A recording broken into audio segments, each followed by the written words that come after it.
लगातार सुबह से हमारे निवाई के लाडले सुभाष की कल एक्सीडेंट में दर्दनाक मौत हो गई थी। साथ ही हमारा साथी जो नागौर से अर्जुन था, दोनों की कल आप सबको पता है कि सेवा करते हुए एक पेशेंट को ले जाते समय दर्दनाक हादसे में मौत हो गई थी।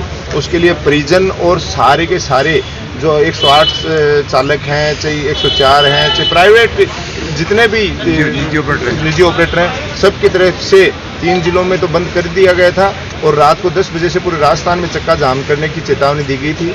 और माननीय विधायक डॉक्टर राजकुमार शर्मा जी लगातार इस पूरे घटनाक्रम की मॉनिटरिंग कर रहे थे और उन्होंने जयपुर के लेवल पे बात करके उच्च अधिकारियों से बात करके लोकल प्रशासन से बात करके इस बात का निस्तारण कराया। जो डिमांड थी 50 लाख रुपए की, वो क्योंकि आप सबको पता है कि कोरोना महामारी में सबसे ज़्यादा अगर किसी ने काम किया तो 108, 104 एम्बुलेंस के चालकों ने स्टाफ ने किया था।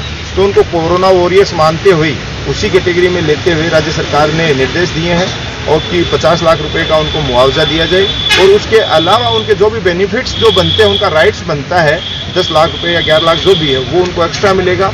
संविदा पे जो उनकी आश्रित को नौकरी देने की बात है, वो योग्यता अनुसार उनको नौकरी दी जाएगी।